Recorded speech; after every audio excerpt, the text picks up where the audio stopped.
Ich hatte heute die Freude, meine kanadische Kollegin Frau Freeland zu Gast zu haben. Wir hatten vorher schon telefonischen Kontakt, heute haben wir uns endlich persönlich kennengelernt und wir hatten eben ein sehr intensives Gespräch über ganz unterschiedliche Themen, über die Frage der Flüchtlingsentwicklung. Kanada nimmt 25.000 syrische Flüchtlinge auf und in Kanada gibt es, so hat mir meine Kollegin geschrieben, eher eine Debatte darüber, warum das so langsam geht und warum die Flüchtlinge noch nicht in den Ortschaften angekommen sind. Ich habe ihr gesagt, ich könnte ihr auch ein paar gegenteilige Briefe geben aus Deutschland. Also wir haben uns sehr ausgetauscht, aber vor allen Dingen, glaube ich, ist Kanada für uns ein interessantes Land, weil es sich natürlich ganz traditionell als Einwanderungsland versteht. Wir sind ja als Sozialdemokraten der Überzeugung, dass wir ein Einwanderungsgesetz brauchen und ich glaube, dass wir gestern Abend mit dem Integrationsgesetz den ersten Schritt dahin gemacht haben. Wenn man in 10 Jahren zurückschaut, dann wird man das, glaube ich, von gestern als ersten Schritt für ein Einwanderungsgesetz verstehen. Und ich habe nochmal gelernt, dass in Kanada die Hochschulabsolventen sozusagen das gleiche Niveau haben der eingewanderten Familien oder der Familien, die schon in Kanada geboren sind. Sie hat sogar gesagt, es ist ein bisschen höher bei den Eingewanderten. Das heißt, ich glaube, wir können auch eine Menge lernen von Kanada in der Einwanderungspolitik, wie man das so macht, dass Menschen starke und kräftige Individuen sind, die in einem Land aus ihrem Leben etwas machen und gleichzeitig helfen, das Land zu entwickeln. Wir haben gesprochen über unterschiedliche europäische Themen, über etwas, was die neue kanadische Regierung auch interessiert, die Frage, wie man Umwelt- und Energiepolitik verbindet mit Wachstum und Arbeitsplätzen, etwas, wo wir in Deutschland ganz gute Erfahrungen gemacht haben. Und wir haben natürlich geredet auch über das Thema, das viele in Deutschland interessiert. Und meine kanadische Kollegin war auch im Deutschen Bundestag über das europäisch-kanadische Handelsabkommen CETA. Meine persönliche Auffassung ist, dass dieses Abkommen, würden wir es schnell ratifizieren, eine exzellente Messlatte für die Verhandlungen mit den Vereinigten Staaten wäre.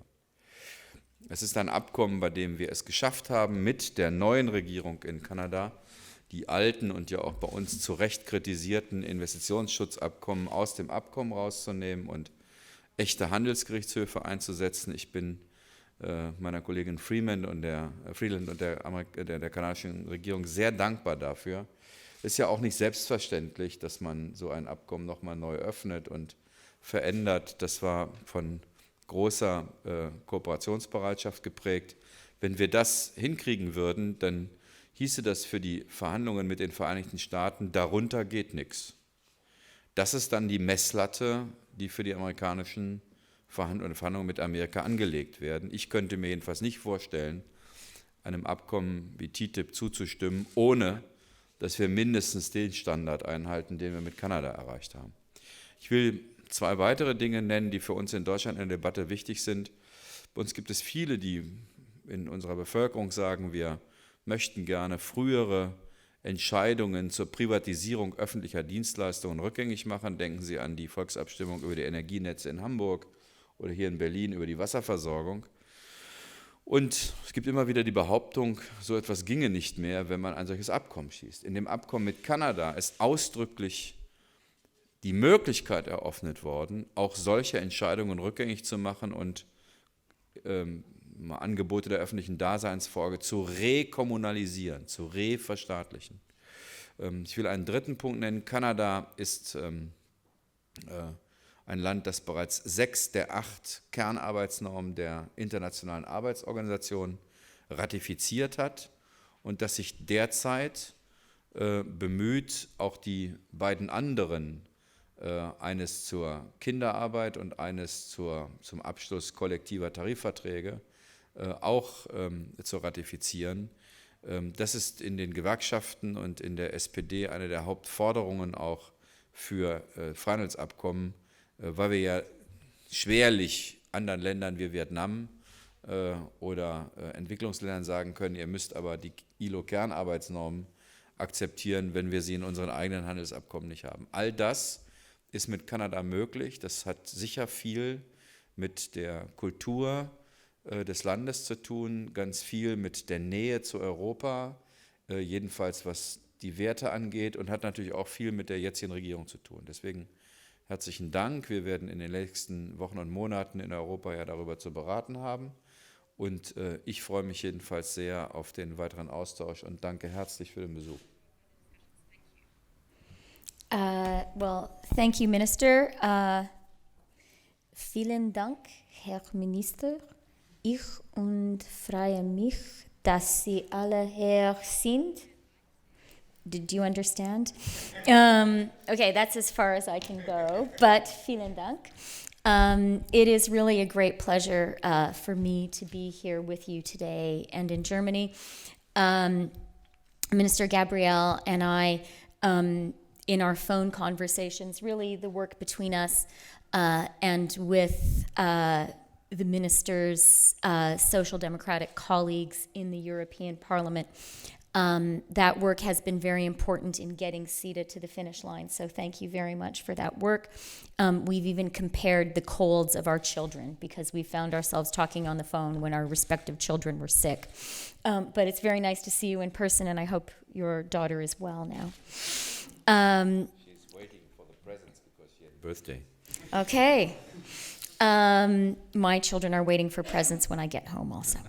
I'm very glad that Minister Gabriel began by talking about the refugee issue. It's something close to the heart of many Canadians. It's very close personally to my heart because as it happens, my own mother was born in a refugee camp here in Germany. So this is an experience very close to many Canadians. Toronto, the city where I'm a member of Parliament, more than 50% of the people in Toronto were not born in Canada. So immigration is really a core part of the Canadian story. On the refugees in particular that the minister referred to, I do want to say, from myself, from my government, and from Canadians, to Germans, we really appreciate the very heavy burden that Germany is carrying right now when it comes to the refugee crisis. We know that this is not just a German problem or a European problem, it's a global problem. And the first priority of our party when we formed government in the fall was to say it's time for Canada to do its fair share. And we have, in fact, already welcomed our 25,000 Syrian refugees. We did that by the 29th of February. And more are coming. The minister, you may have thought he was joking when he said our big concern at the moment is where are our refugees? But it's actually true. Our government has been, in my constituency office, in my role as constituency MP, the main criticism is people coming to my office and saying, we've sponsored our refugee family, we're talking to them on the phone or on Skype in the refugee camps. Why aren't they in Canada yet? So I'm proud of that Canadian response, and we look forward to continuing to work with Germany on that. We're very excited. The environment has been another great priority for our government and a big shift, and we were very proud to go to COP21 and play a leading role in achieving a landmark international agreement. Something that we believe as a government is that the environment and the economy are not contradictory, but that they go together. And I think Germany is probably the world's leading example of that. And that's one reason that we want to deepen our economic cooperation with Germany is to work on climate change and on clean technology together. And then finally, CETA. Like Minister Gabriel, I'm very proud of this agreement. I believe that this is a gold-plated trade deal. It's a landmark agreement. It's going to be the new global standard of progressive trade agreements, of trade agreements that are great for the economy, great for the environment, great for labor, and great for people. Minister Gabriel referred specifically to the investment chapter. That is a transformative chapter. It has never been done before, and it's something that Europe and Canada created together. I think when we formed government, our European counterparties were a little bit surprised because they thought that it was going to be a kind of a fight, a negotiation, a trade-off on this particular chapter. But for us, it was the opposite. We believe in it. we think it's absolutely right what we've done in the investment chapter, strengthening and affirming a national democratically elected government's right to regulate. That is essential, and CETA does this better than any other trade deal in the world, and very meaningfully improving the transparency and the ethics of the process of investment dispute resolution. These are important, really landmark, revolutionary new systems. And it's so important that we conclude CETA so that this new investment chapter can not just be something people write about, cannot just be ideas and proposals, but can be a real way that trade is done between Canada, a G7 country, and the European Union. So I'm very pleased that Minister Gabriel is personally supporting it. And I think parties of the center-left, progressives, really need to support this agreement. I think I'll say one more thing, which is, in Canada, when we talk about this agreement, there is great enthusiasm for it. And the reason for that is we feel, perhaps not in geography, but certainly in our values, we feel we're a European country. We understand how important it is to have a strong economy, but we understand also how important the role of government is in our lives.